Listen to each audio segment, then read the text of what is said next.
Hello, my name is Pastor Conrad Vine and I serve as the president of AFM. I want to give you a report on what is happening in Europe.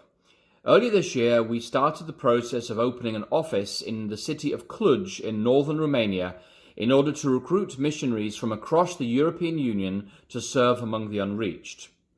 Earlier this year, in the month of April, our team traveled across into southwestern Ukraine alongside some colleagues working with ADRA in order to distribute over 13 tons of non-food item emergency assistance to those displaced by the tragic conflict in Ukraine.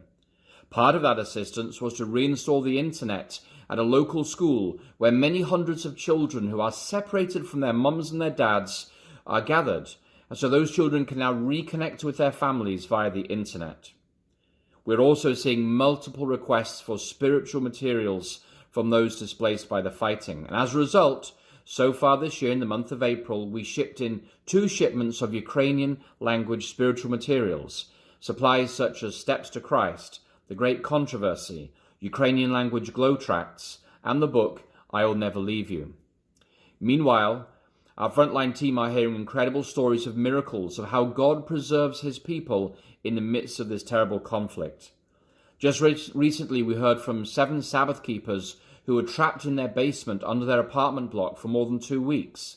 When they went into the basement, they only had 2 liters of water and 2 packs of cookies. But by the grace of God, those cookies and that water lasted those 7 Sabbath keepers their entire time in the basement. And despite the cold winter outside, they never felt cold. It is truly amazing how God is watching over his faithful servants. So please join with me in praying for peace in Ukraine, in thanking God for his angels as they watch over his faithful children, and pray that as the literature is sowed among those requesting spiritual assistance, that it will yield an eternal harvest for God's kingdom. Thank you for your support of Adventist Frontier Missions.